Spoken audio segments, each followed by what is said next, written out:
want to kind of set the table a little bit for the listeners. So I worked in radio. I went to school for music. I worked in radio for a while. And long story short, a good friend of mine who you know very well, Pat Mattia, convinced me, because I was very unhappy, that I should interview for your company. And I mentioned this on a previous podcast, but I laughed at him because I had absolutely no construction experience whatsoever. But, you know, in my eyes, I knew I needed to make a move, and I liked the concept of just putting myself in an uncomfortable position and interviewing because there was something to gain from that.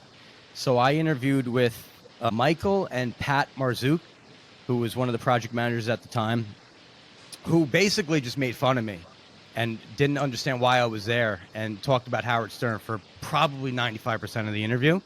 Mm-hmm. At the end of the interview, when we literally talked about nothing that had to do with construction, because I had no experience whatsoever and I'm not a handy person, Michael was like, so, like, why are you here? And so I just said, look, Pat said I should come here to talk about some potential opportunities. This is what I do. This is what I do really well. And I tried to sell myself.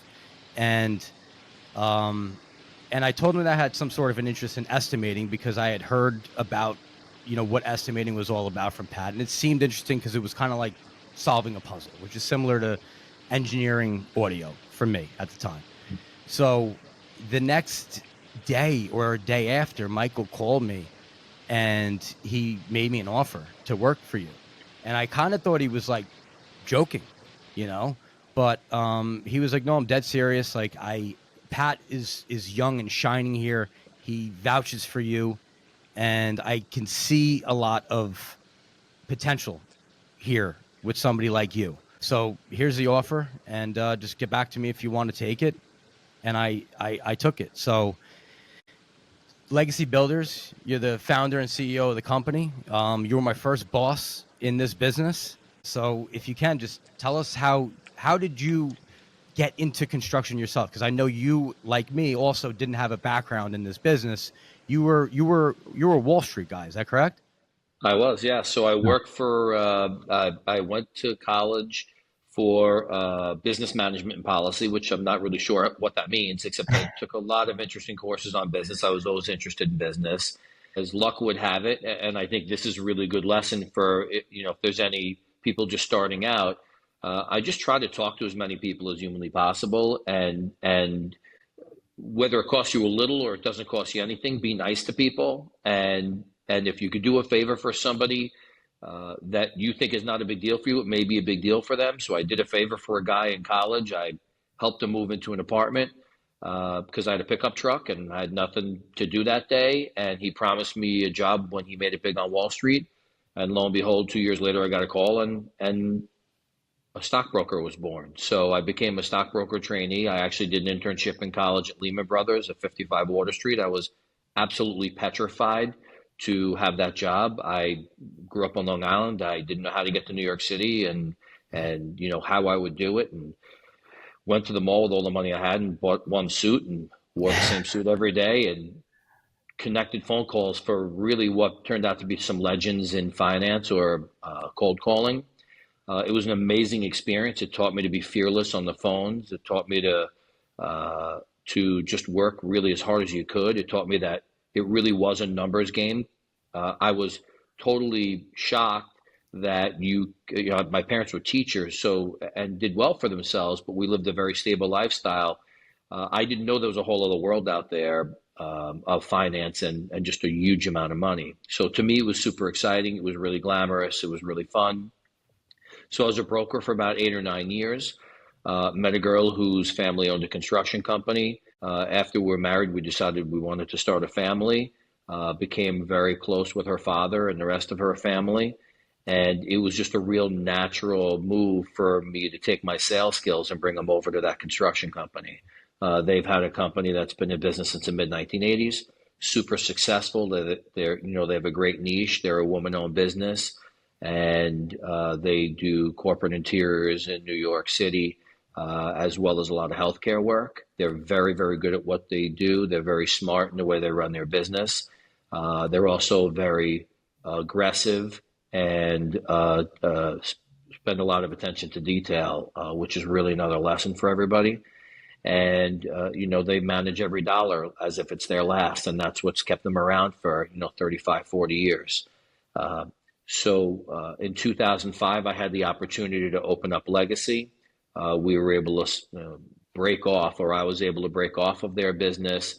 I had a little bit of a different vision. They wanted to do more high-end union type of work and healthcare, and I had focused on non-union. I saw that the world was going that way. I also wanted to focus more on residential, so I was doing or bringing in a lot of multifamily residential work, so clusters of apartments, and it's just something that they didn't do. It's something that they didn't enjoy doing, and so when I had the opportunity to break off and start my own with their blessing, I did that. So that was October of 2005.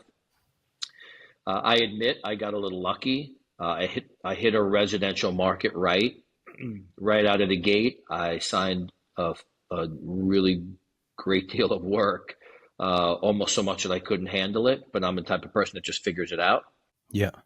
I started the business out of a one-bedroom rent stabilized apartment in Manhattan. I was working 15, 18 hours a day. Just you? It was me, and I took a labor foreman and a handful of guys. And as I started signing work, I just started aggressively hiring people. I thought that I'd be in that one-bedroom apartment for a long, long time. That lasted about 8 months.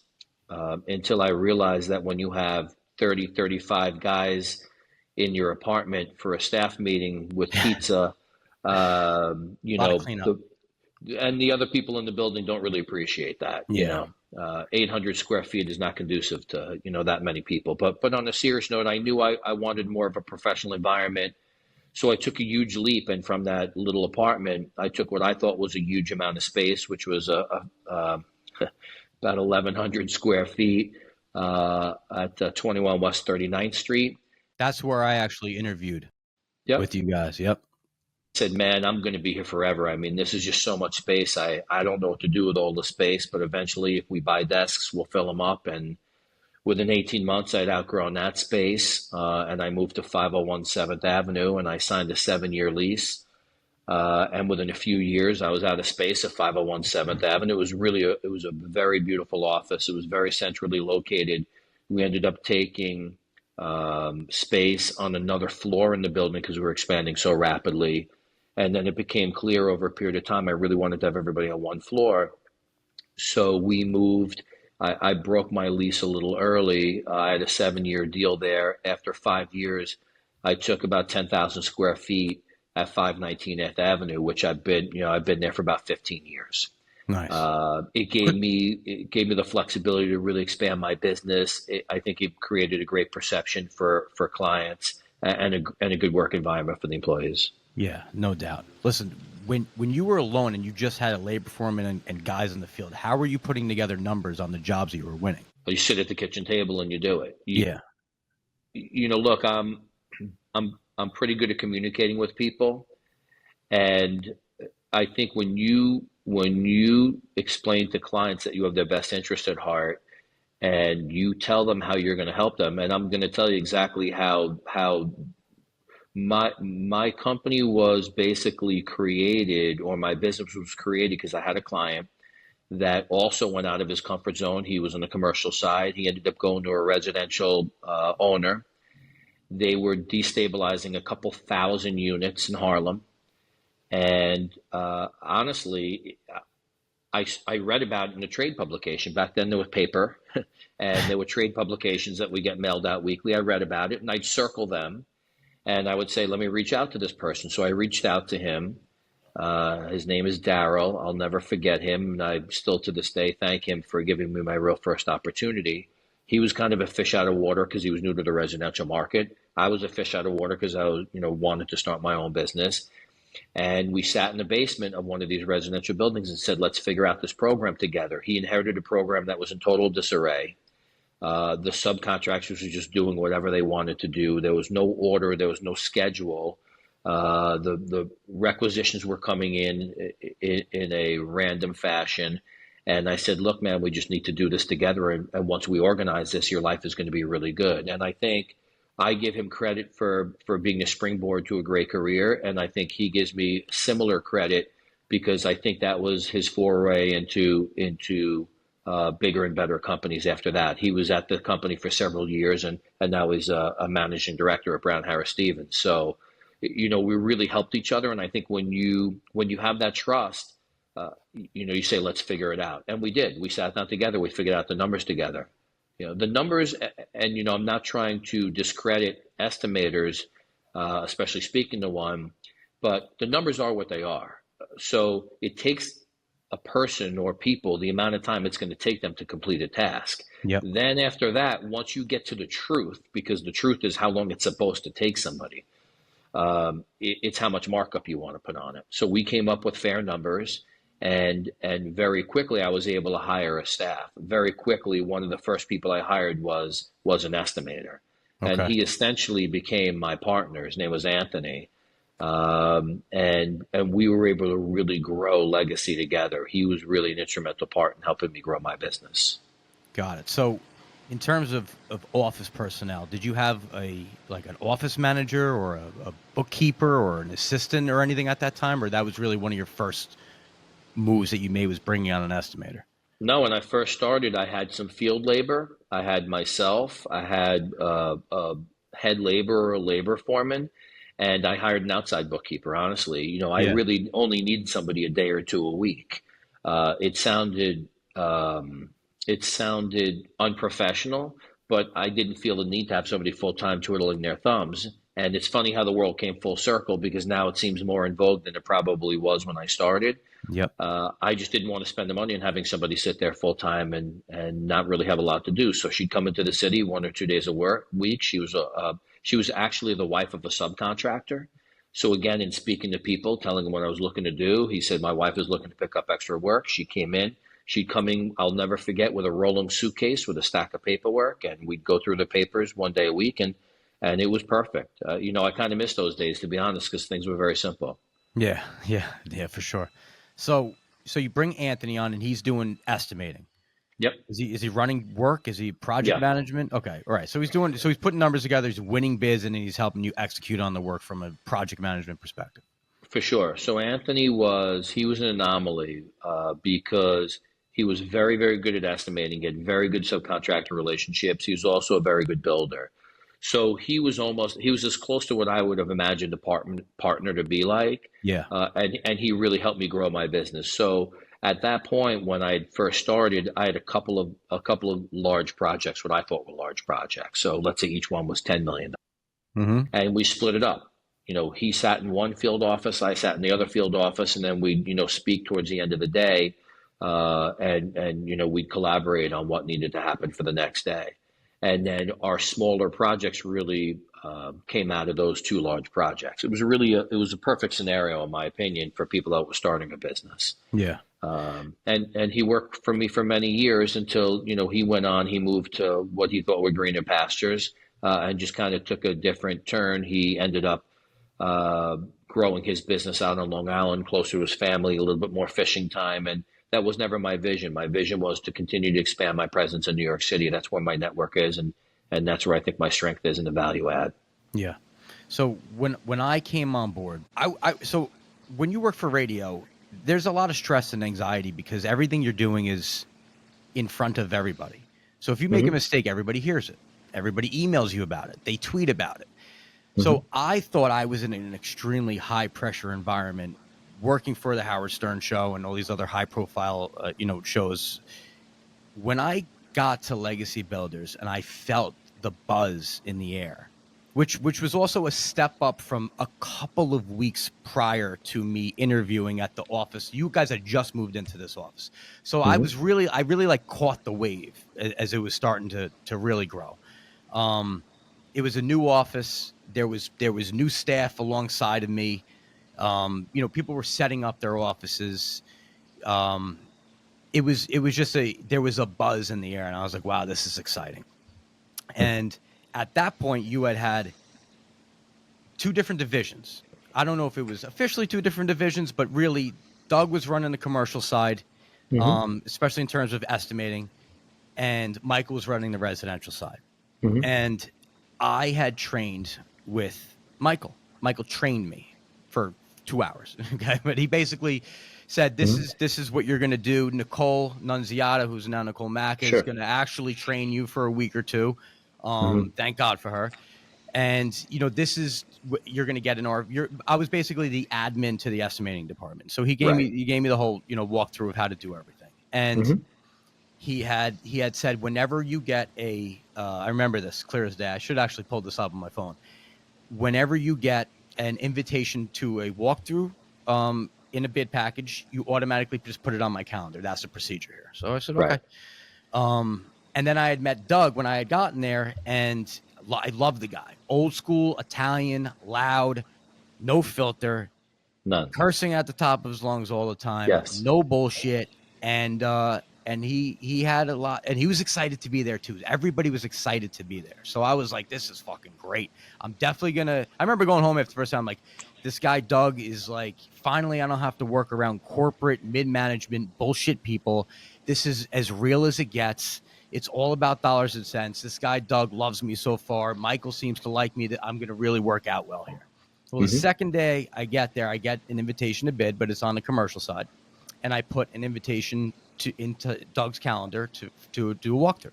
He emails me in capital letters. Who the fuck are you to put something in my fucking calendar without coming to me first and asking for permission to do that? Mm-hmm. So I was like, oh, okay. Like, there's different rules for different people here, Yep. Yeah. So I'm throwing around loose numbers here. Feel free to correct me if you want to, right? But like, everybody likes to talk about top line revenue when it comes to just Sure. like measuring a company. So when I had gotten there, the numbers that were getting thrown around were maybe like 20 million in revenue, right? That's kind of like where you had gotten to when I had gotten there. Mm-hmm. Within 1 year, the number was north of $40 million in revenue. And we were bidding like 5 to 10 projects a week. I think at the time there was maybe 3 estimators. It had grown to 5 or 6 at some point, and expanded and contrasted a little bit. But the pace that I experienced there was unlike anything that I've ever seen anywhere else in any other career or industry or anything that I've done. Was that what you wanted was your vision to take Legacy as far as you could possibly take it, as quickly as you can possibly take it? Was that the intent the entire time for you? Great question. So let's retrench a little bit on numbers. Sure. Numbers in construction are a funny thing. I think that if you ask 3 people within the same company what their revenue numbers are, you will get 3 different answers. No And doubt. because That's a good point.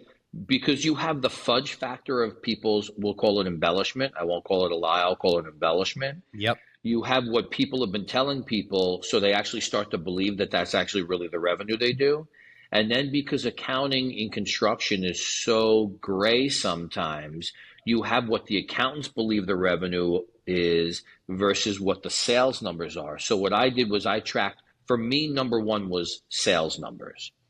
So I felt that even though my sales were very dramatic, I did it under somewhat control. And what I always tried to do, and to this day, is balance the amount of sales that I bring in versus the staff that I could have man projects. And that to me was probably the biggest juggling act I had when I was in the growth mode.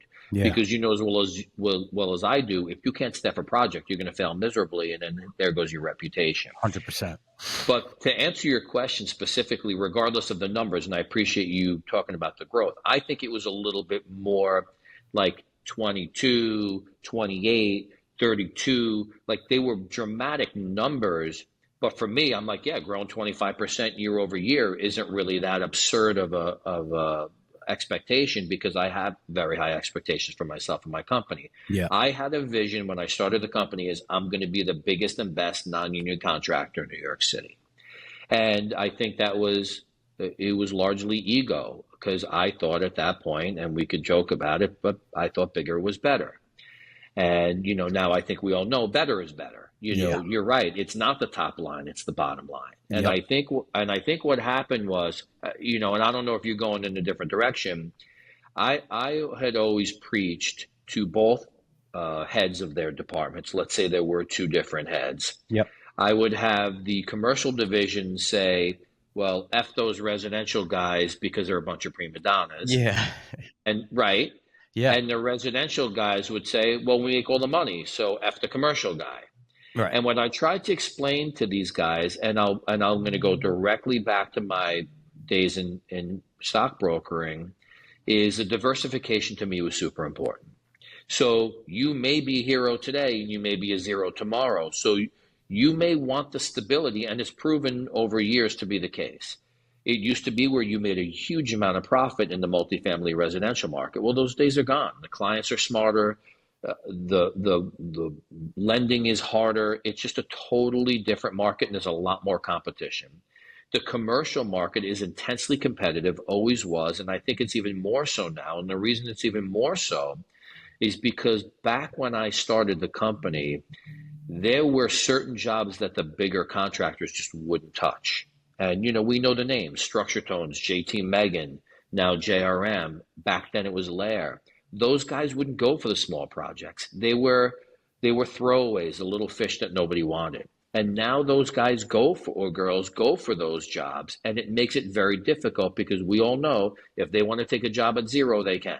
Yep. So then we have a business decision to make. How much is my growth number important to me, AKA my ego, versus profitability? So with that becomes overhead, aggravation, more babysitting, more management, less time, and then less time paying attention to the good clients that you're making profit off of. Yeah. So not 100% sure where you're going with this, but I changed my mentality somewhere along the way where I said, maybe bigger isn't better, maybe better is better. Yeah. And that's really what happened to me. So not sure if I answered your question. I kind of went around in the circle. You definitely answered my question. And I have a similar, my company is structured very similar to yours, except I'm in a much different market, right? But we also do commercial and residential contracting, and I do that intentionally, even though there's all sorts of, niche down advice, or if I just focused on this and that would allow me to market more specifically. And there I see all the benefits of just doing one versus the other. But I do both because I've seen the cycles in the market, and I've seen the residential side do this, and I've seen the, commercial interior work fall flat on its face, and I experienced it during COVID. So I think I like the diversification as well. One thing I just want to touch on real quick when it comes to overhead and staffing for growth. Sure. What I've seen and what I've learned is that sometimes it happens in layers. And if you're a guy like you and I we are very number driven guys, right? We can do that all day long. We're always talking about, salaries. Where do we put that in the chart of accounts? All sorts of really fine details. And, I am at the point in my business where a 25% growth requires all sorts of new stuff, right? It requires a let's call it, it requires a fractional CFO. Sure. Which eventually can turn into a full-time CFO. It requires actual human resources. It requires another body in the billing department. It starts to add these layers, and then you look at it and you're like, wow, if I take on this much more work, I'm not even going to make any more money at all, and I'm going to have to manage and onboard all of these people, and then I'm going to have to create processes and document those processes. So if I'm going to grow 20%, I might as well grow 40%. Otherwise, it's not worth it. And then you see people take these leaps because sometimes that's the only way to break the ceiling. And then you take these leaps and you grow super aggressively, and you got to bring in a lot of people at one time, which is what I saw at Legacy. And I was like, wow, there's a lot of new personalities here really quickly. And they're all there's no acclimation process. It's not like, hey, we're going to bring you in, train you for a month. I mean, you're in there and you're in the work within a couple of days in construction when you get hired. So that's a lot of what I saw, happening there. And in terms of just that very rapid sort of growth process that I experienced. Yeah, I think to your point, I knew I had a problem when I would show up to work and didn't recognize people. I prided myself on interviewing every single person that Yeah. came through the door. Yep. And I had basically the same spiel every time I interviewed somebody, which is they were surprised and said, "Wait, you're the CEO of the company and you're interviewing me?" I said, "Yeah, you're representing my brand just like it's Coca-Cola, and you're going to represent it properly, and you need to know what my vision is." And I think just from a time perspective, I wasn't able to do that. And I would walk through the boardroom and say, "Who are you and what do you do?" And then I would just kind of shake my head and say, "Okay, as long as the money's in the bank account, it's okay." But that's really when I knew I had a problem. It's because what made me great was knowing the clients, knowing the projects, being available, not just to the clients, but to the employees. And that's super important. And I think especially now, as we'll call it, a kinder, gentler employee has evolved, as people my age are aging themselves out of the industry. You have to treat people a little bit differently, and the only way you know the sensitivity in which to speak to somebody is to get to know them, Right. because it's not a one size fits all type of scenario. But I think one thing that's important, and I would give this advice to anybody who's starting a construction company: you need to know your own threshold for volume. In other words, I was the most profitable when I was $18 million. When I was $75 million, I wasn't. And I think it all depends on the overhead you take on. My philosophy was, well, I need an internal IT person. I need an Yeah. internal general counsel. And next thing you know, these seats are filled up and you're like, "Oh my gosh, now I'm spending more money on coffee." So it's exactly what you said earlier. And I'm like, well, if I'm going to be spending all this money on stuff anyway, there's an incremental cost to go from 75 to 100, but it was out of control at that point. I couldn't do it. Yep. So as terrible as it sounds, and maybe it's not, COVID was really a great opportunity to reevaluate my entire life and my business plan and say, "Hey, let's take a deep breath. What did make me the most money and made me the most money was having this interpersonal relationship with my clients and my employees." And it became okay to let people go. And in fact, it was expected. Because when the machine is going and the bus is moving, it's very hard to change a tire, right? Like, I know that Yep. sounds like such a corny thing to say, but COVID stopped the bus. Yeah. And when it stopped the bus, I was able to go, "Wait a minute, why don't I just go back to doing what I did?" And that's when people started to leave the company and started their own thing, and which is fine, good for them. And I think we're all better for it. So I think that the advice I would give to people starting out is try to find your own revenue number that you feel comfortable with to accommodate your ego, and make sure your overhead fits within that number, because that's a juggling act. Yeah, and I'll add one other element to that. Make sure that you have the capability to take on jobs that are larger than what you're currently taking on, because your added overhead percentage, if you're actually paying attention to it, is going to start to make you not competitive. Well, I'm going to add a caveat to that. I don't disagree. Complicated jobs. So you could take on an easy job that's $10 million versus a complicated job that's 500,000. So I think it's when you're bidding those jobs, having it really comes down to discipline. Having the discipline to say, "This job will cripple this company. Yep. I want it. It sounds great on my resume."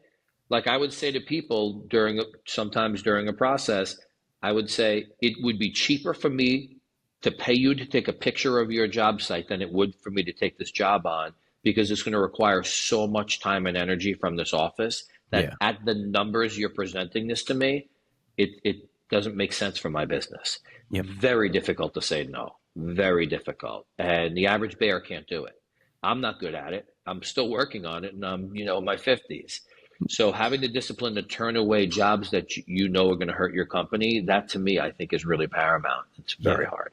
Yeah. Well, listen, you got to get burned, right? I mean, you got to feel the pain. And when Yes. you run a business and you take on a job, because let's be honest, like most of the work that you take on, at some point you're like, wow, like there's a lot happening on this project. And then it gets done. And I think you look at it, you're like, okay, a lot of this is the subcontractors and processes and procedures and all those type of things. And so you kind of get this mentality where like, I could do anything. We could build anything until you realize that you can't.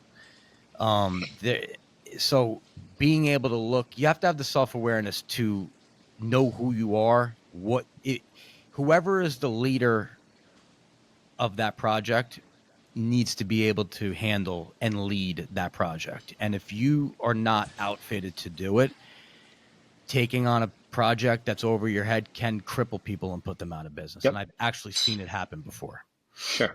Yeah, for sure. So in terms of, Well, I think, and Matt, I'm sorry to interrupt, but I think that's why, one of the things I did a good job of throughout the years, and I learned it from my previous employer, was we didn't do any public work. And because the mentality was, I like the interpersonal relationship of the clients that I have. And when you do public work, it sounds amazing that you don't have to go out there and do sales because you just bid them and the low bidder wins. And it sounds amazing that you're notified right away and there's no schmoozing associated with it. And it sounds amazing that the money's guaranteed in 30 days. And the dollars are so tremendous that it's money in the bank until you realize that the impersonal nature of that business, if your company is not set up for it, will put you out of business so fast you will not even know what's coming. Because to them, the people that are on the other side of the table, it's not somebody that needs to get their people in by a certain date because it's their vision to run that business. right. It's a government employee who absolutely doesn't care, and it sounds terrible. They just care that you're following the letter of the law, that spec book, to an absurd level, in my opinion. Like I've sat, because we did it once by mistake, and I tried to convince people to take a job that we shouldn't have taken. And I remember the people on the other side just absolutely didn't care about us as people. They didn't care about our expertise as contractors.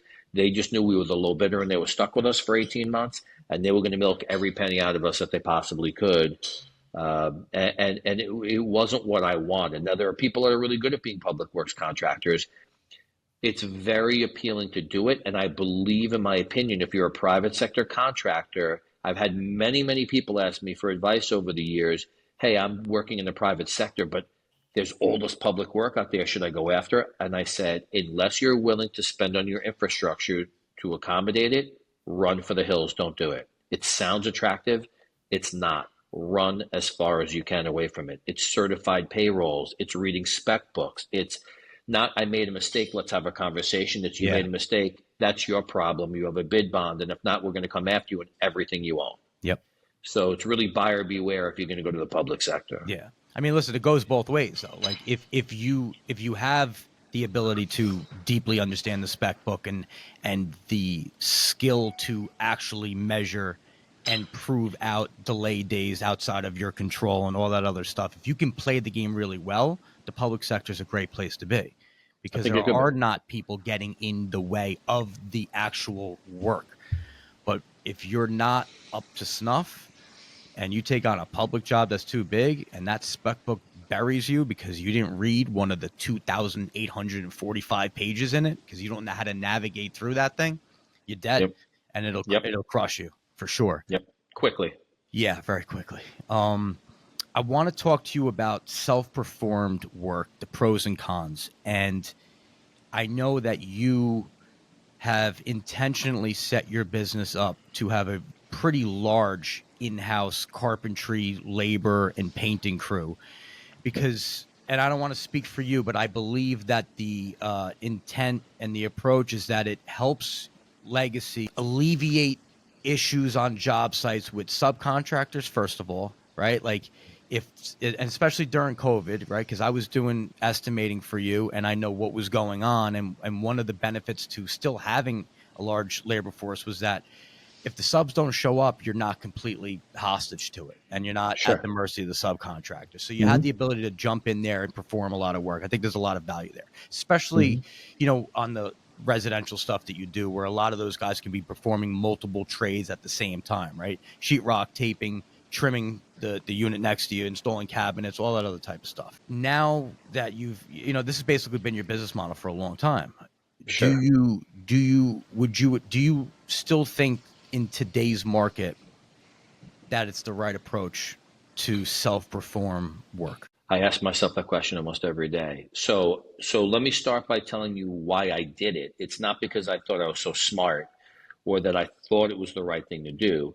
I did out of necessity. So going Okay. back to the original client, for sake of argument, let's call him Daryl again because that was his name.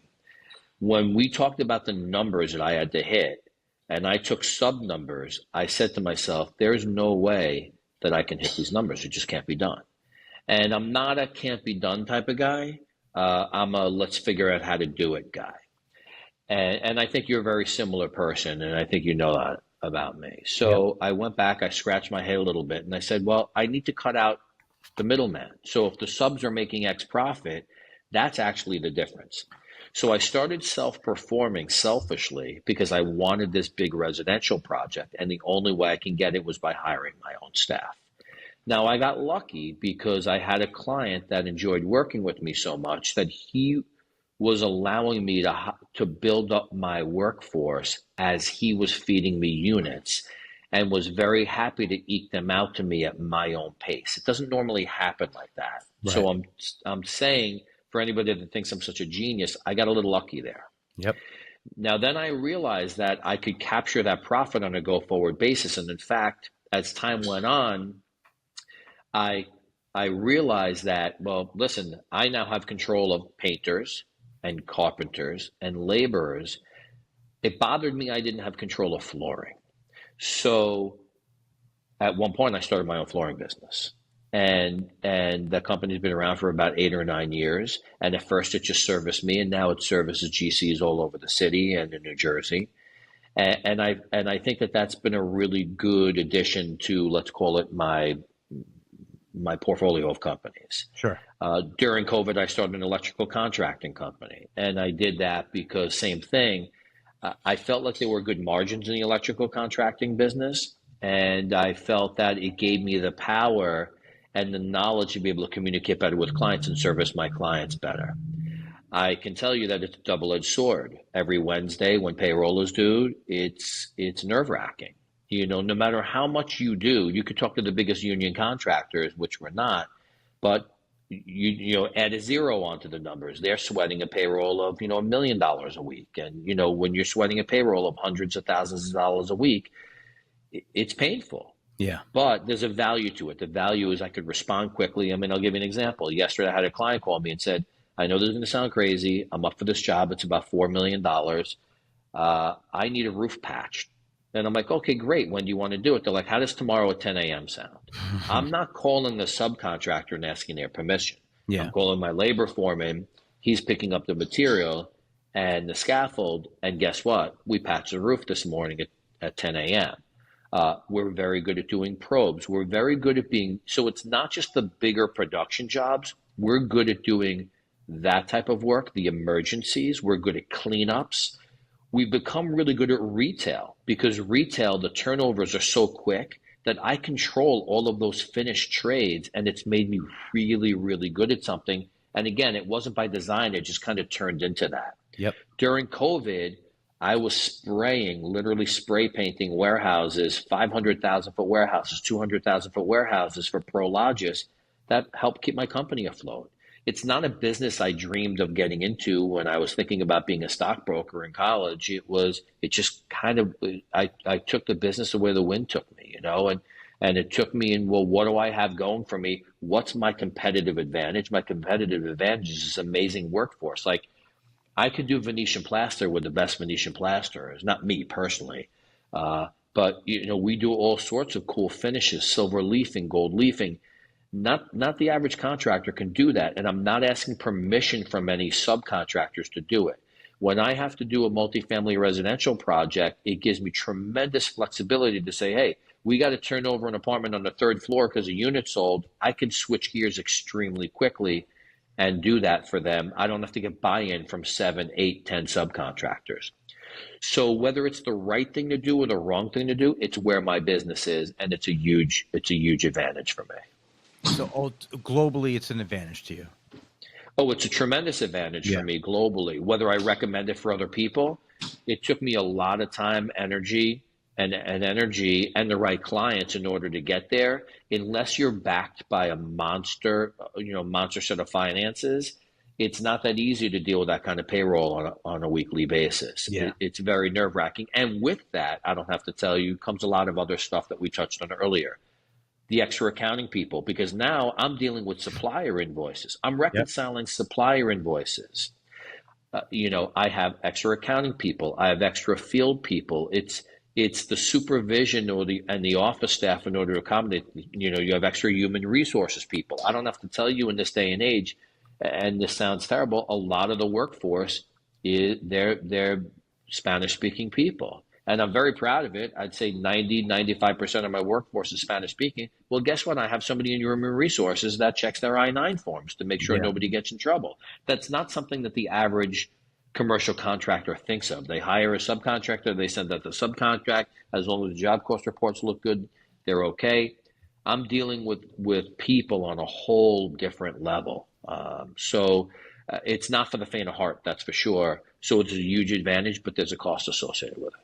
Yeah. I want to kind of give where I am with it today, because I wrestle with this all the time, What I first saw was, oh, wow, we self-performed ceilings or demolition and we made all this profit on our line item. Yep. So those shiny objects are like, oh, this is great. Let's do this as much as possible. But then as things start to progress, all of a sudden you look at your cost reports on job, you're like, how did we lose all this money on this? How do we lose money on this? How do we lose, we self-performed? Did we self-perform? Did we self-perform? So I've been wrestling with this a lot. And today where I end up is, people say to me, well, if we self-perform the work, we're going to save all the profit of the subcontractor. So I'm like, okay, what's the profit of the subcontractor? I don't know. Let's say it's 20%. Sure. So let's start there. So self-performing work will save you the profit of the subcontractor based on the premise that our guys are as efficient as the subcontractors. Let's start right there. If we don't do that work every single day, we are not as efficient as the subcontractors, because they do the same things every single day. It's how they're set up. It's all they do. So let's start carving away from that 20%, benefit right away. Now, those guys drive trucks with gas to job sites that are not always close for me. In Manhattan, it's a little bit less of that. But for me, we travel around an hour and a half to do a lot of our work. So 8-hour days turn into 10-hour days. The trucks are getting destroyed. The gas is not cheap. The tolls, the tickets, and insurance, exactly right. Congestion pricing. Absolutely. Yep. Congestion pricing, workman's compensation. Yep. And then my billing guy, instead of getting a subcontractor invoice to input into Procore for the PM to code, has hundreds and hundreds and hundreds of material invoices. And like you said, statements from suppliers, all these Home Depot trips. Most of the time, they forgot something. And so I got to go to Home Depot. The Home Depot trip scam of the century, if you ask me, if I'm really being honest on this call. Guys in the field love to go to Home Depot. Love to go to any reason to go to Home Depot. So add that, not being on the jobs. And by the way, they're not sending the guy swinging the hammer. They're swinging the guy that's supposed to be supervising the job. Forget about supervising the job. God forbid something happens on a job site and your labor foreman or super for Legacy Builders is not on that job site, you are fucking dead. That client is going to bury you legally and you'll never be able to defend yourself. Yep. So now that billing guy has hundreds of invoices to go through. The PM, at least on our end, the PM is the next step. They're coding all of those invoices. So now he has all this time that he's spending coding all of those invoices. And then you have the payroll aspect. All of those guys are supposed to be putting their time in under the right cost codes. Good luck with that. So there's all these other elements to it that I've ended up, if we want to self-perform work, for me, it has to be, you have to set up parameters and say, okay, we're self-performing this job. We have 75 man hours worth of work here in order for us to reach the goal that we set for ourselves. And whoever is responsible for supervising that work is going to direct the work. They're going to direct the cost code allocations, and they're going to keep track on a day-to-day basis and track progress against the initial parameter that we set in terms of how much time do we have allotted for this work. If you do that, it's effective. If you do not, I think that there's a tremendous amount of leakage and loss and inefficiency involved in it. So that's kind of where I've ended up on the self-perform thing myself. Yeah, well, I think I'm gonna add to the negative, Yeah. which is because I see it on a daily basis. You miss change orders Yep. because we had to get it done. What It was I just had to supposed to get done. My do? least favorite thing to hear in construction. Yep. So it had to get done. So because I'm like, why did we build that soffit? Well, the super said it needed to get done. So for me, it's been a challenge finding supers. We all know super's job is we need more guys, we need more guys, we need more guys. And it's a hard thing for a super to think, we need more guys, but how many guys should it really take to frame this wall? They don't care if there's 75 guys standing around framing No, the wall. more They the really merrier. don't care. And it's not their job to do that. So then you have your labor foreman in conflict with your super. So you kind of wonder, is this really a healthy environment? Because there's no boundary. It's a very, very blurred line. So you're forgetting change orders because just get it. You then have the client with a mindset that says, well, they're your own guys. How much is it really costing you anyway? So if it Yep. was a subcontractor, you're like, hey, listen, Bob charged me $1. It's really $1.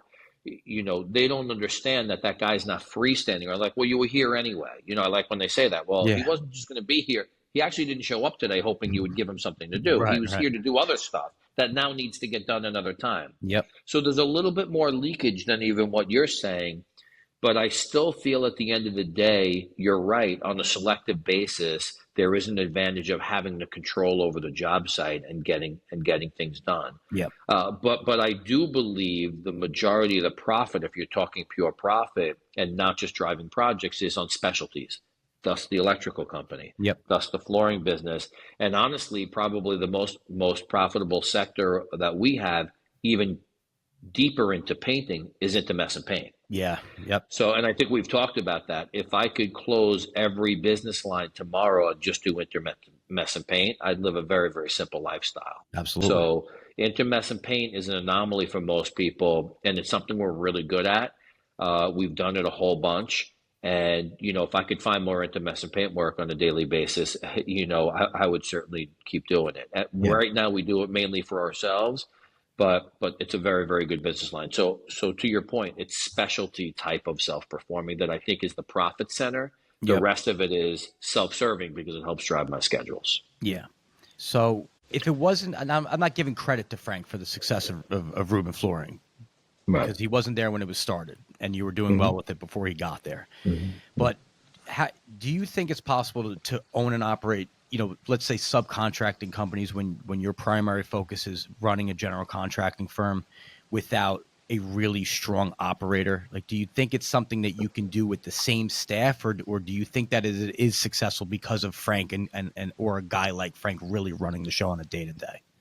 Yeah, no, you need an operator. You need an operator. Yeah. So, right now we're in the infantile stages with the electric company, and I realized early on, I actually took a subcontractor of mine. I realized I had a decision to make. Either the electric company was going to be a service center for Legacy, or if it was going to go out and we were going to take the training wheels off and they were going to spread their wings and go out into the rest of the world. And that's a decision. And there's not a right or wrong. It's what you want to do for yourself. And I realized that I couldn't keep doing what I was doing and be happy because we didn't have the system set up to run like a proper electric company. So I found a subcontractor of mine who I really had a good working relationship with. He's a few years older than me. He didn't want to deal with the aggravation of the insurance and the vehicles and the warehouse and the rest of the stuff. And I brought him in and made him a deal. So he's not a partner per se, but he runs the electric division or the electric company as if it's his own. And that has really been a big shift for me. It went from being, I don't want to say a thorn in my side, but a concern, especially with something like electric where you have liability. Yeah. Somebody could really get hurt Yep. or killed. and knowledge. I mean, let's face it, it's not what color paint do you think this should be? It's, what size breaker and why is this happening? And it's been just a tremendous positive for me to bring in somebody to run specifically the electric company because he's able to communicate efficiently and effectively to clients and intelligently. And it just makes us look so much better. And vice versa. If you don't, you end up looking like a knucklehead and you're like, what am I doing? This is kind of a half-hearted attempt to have a company. Right. And I don't really do anything half-assed. And so I wouldn't introduce the electric company to outside people unless I had a really good operator. So the answer is no, you need an operator. Okay. Right now, the painting company and the drywall company, they really just service Legacy. And on a very selective basis, I go to outside people, to friends. Yeah. But it really, it's not in a position to sprout its wing and go out there. Got it. Talk to me a little bit about your expansion to Florida. My expansion to Florida has been an amazing experience. It's done a couple things for me. I equate it to starting a brand new company with a big old mattress under you in case you fall, because I have the mothership that's been up and running for 20 plus years. I did it because, like a lot of people during COVID, I had some time on my hands and I thought, okay, let me shrink down New York, and a lot of people were moving to Florida. I moved my business to the majority of the business I do in Florida is from Miami to Palm Beach. I've done a project in Tampa, and I'm looking at a project in Naples. But for the most part, I want to stay within a pretty tight geographic region, which I found out isn't so tight because traffic in Florida is not like traffic in New York. But I also find it's good diversification. And one of the reasons why I think it's so good is it's the same clients as in New York for the most part.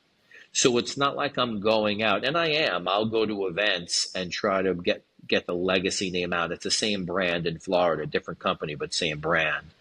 But it's the same New York clients, and it's a very natural conversation to be having. Hey, what's happening with your project in Brooklyn? Oh, by the way, I expanded to Florida. We have a license there.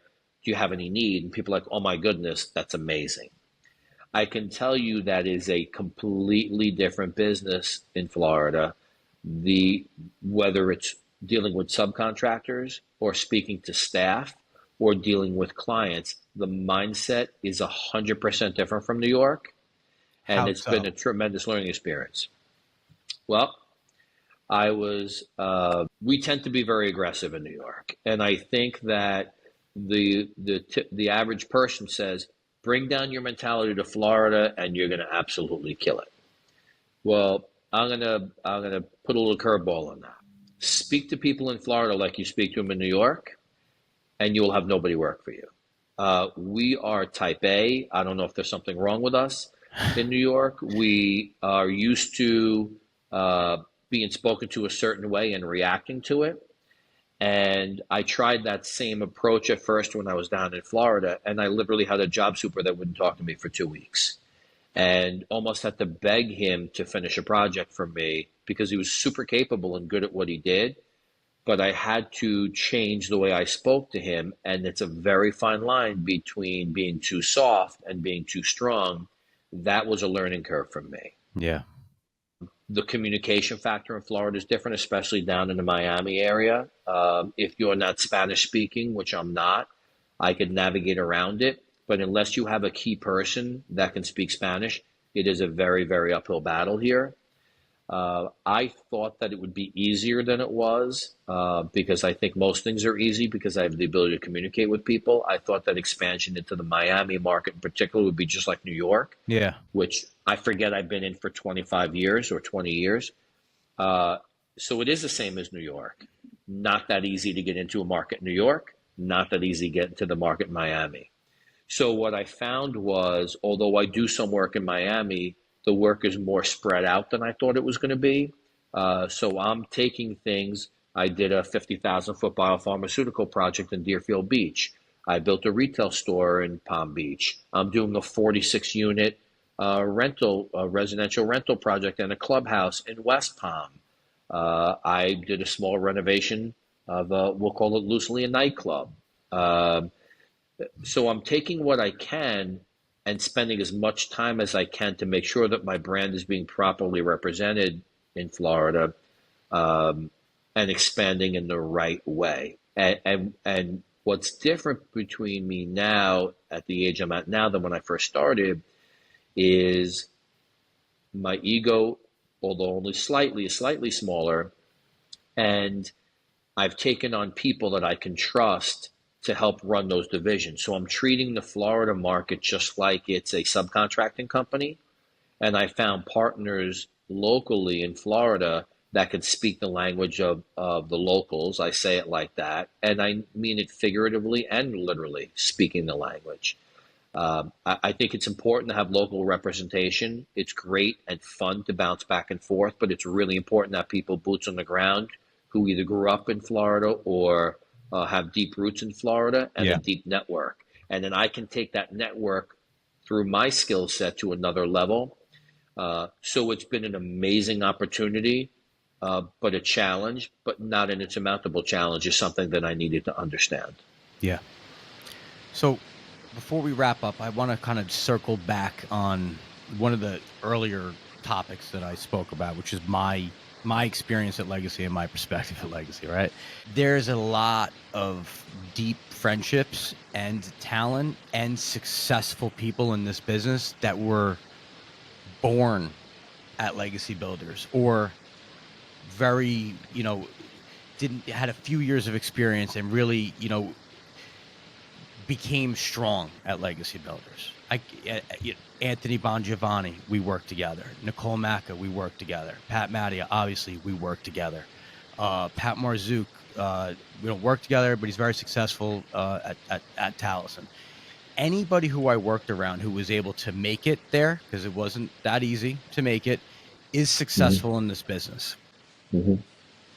What have you learned? And listen, and so that there's a lot of credit to go around, right? There's credit to you for creating the vision and creating this extremely intense and high-paced environment where everybody was forced to keep up in order to, survive there. Michael and Tommy, I give credit to, because their standard was nearly impossible to hit, but if you could hit it, then you could hit it, and there weren't a lot of people who could. Basically, everybody who I just mentioned were the people who I worked around who could. Mm-hmm. What have you learned in your, now that you're looking back, about the people who have come through, the Legacy boot camp, that, like I call it, and how to develop talent and maintain long-term talent at a general contracting company in a market like New York City? So there's a two-pronged answer. Number one, you talk about the boot camp. We used to have a joke in my family that I think every male member of the family has worked at my company at one point in time, that it was the Bennardo camp. Like, you graduated and you went to go work for Uncle John, right? Yep. So one thing that I taught, and it really came from my father and I guess his parents before that, it's a real immigrant mentality, which is, I won't be outworked. And I think what I'm most proud of is whether, because you're talking about being successful in construction, but I think it's broader than that. I'm proud of the people that have come through the Legacy quote unquote boot camp and have become super successful in construction. There are many, many of them. Yep.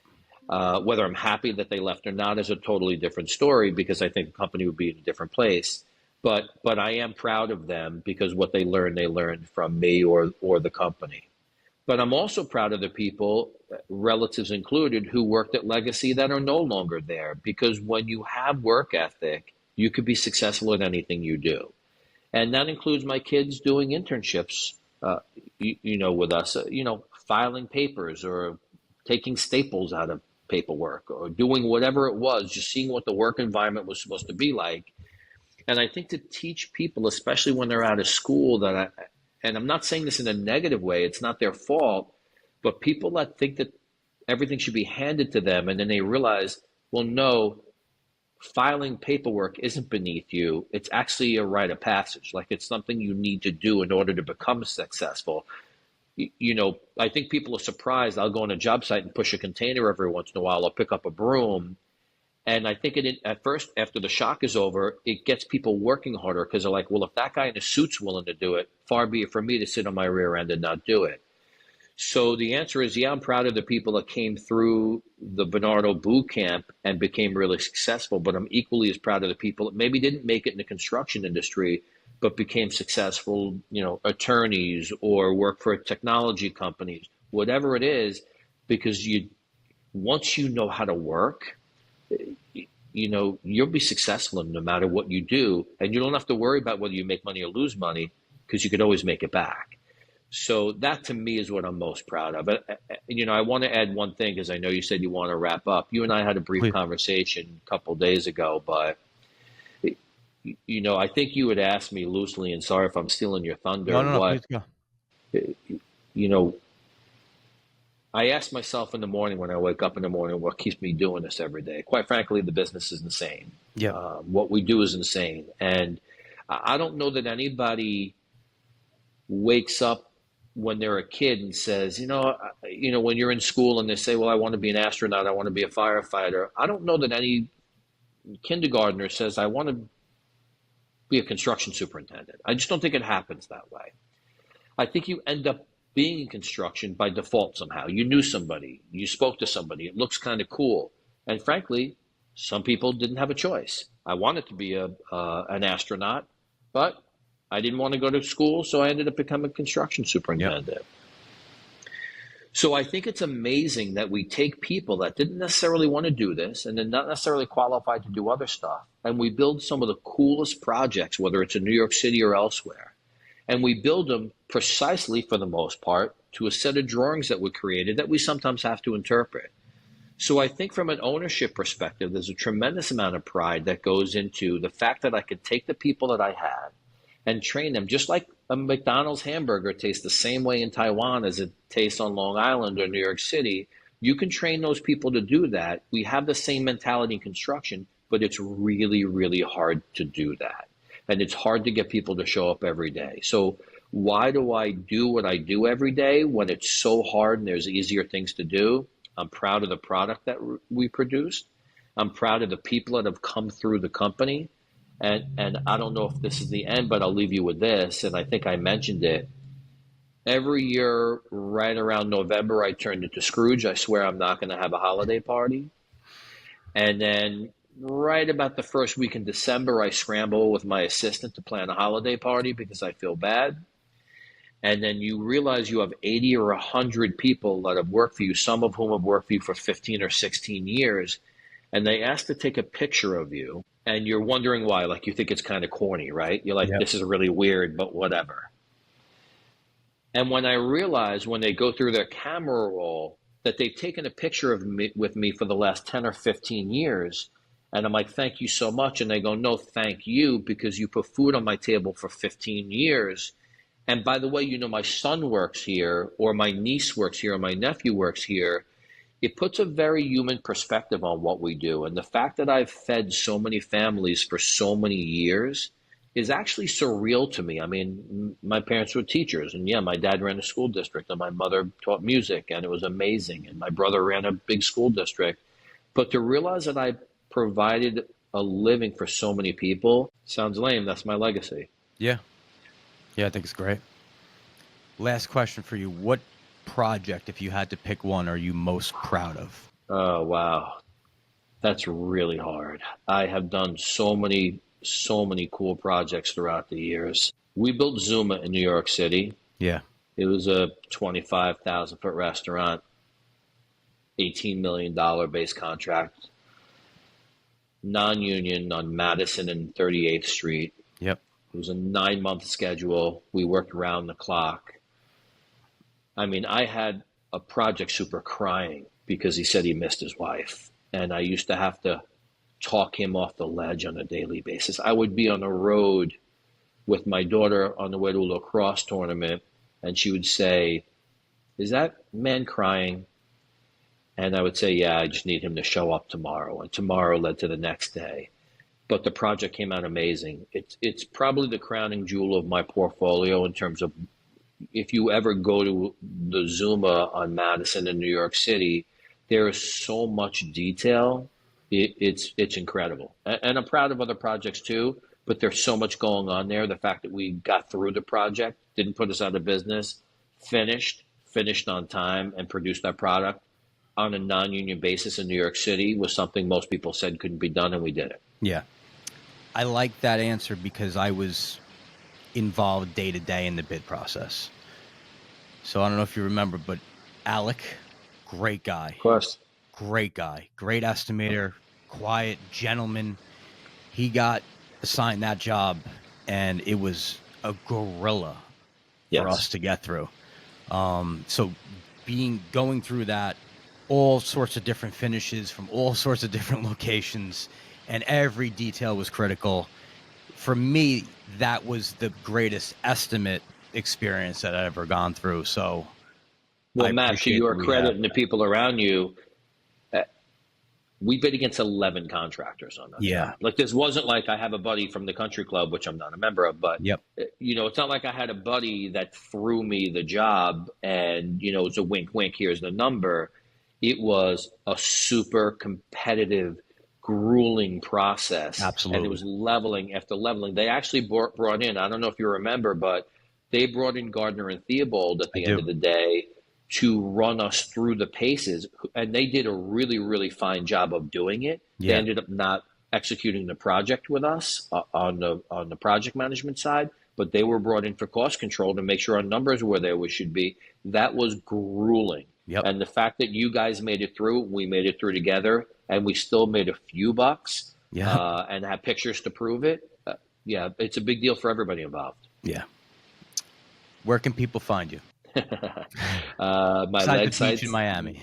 No. You won't find me on the beach in Miami. My thing is, and again, I communicated to you earlier, I will outwork anybody. I still do it at my age. I think it keeps me young. It's fun. LegacyBD.com, same as on Instagram, and my cell phone is always there, my email, so people can reach me 24/7. That's probably one of my biggest claims to fame. Yep. Listen, I could vouch for that.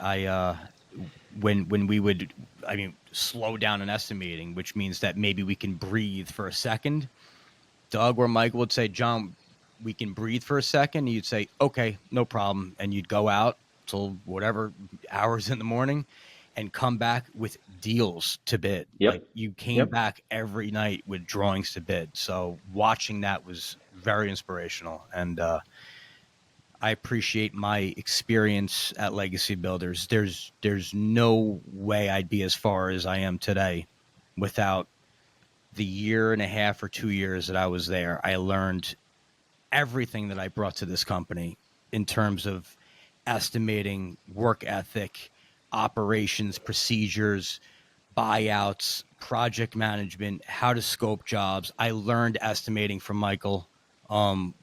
Everybody else can disagree on the commercial side because they all said they were 20, 30 years in it. Doug and I learned from all those guys. I learned from Doug. I learned from Anthony. But Michael taught me how to estimate. Tommy taught me the critical details that I didn't think mattered and weren't a good usage of his time or my time, and how to go out and hunt the work. I learned that all of it. I learned at Legacy. So everything that I brought to Montana contracting, I learned from you and everybody that you put in leadership positions. So I appreciate it very, very much. And I owe a lot of my success to you guys. Really appreciate you saying that, Matt. I'm proud of you too. Thank you.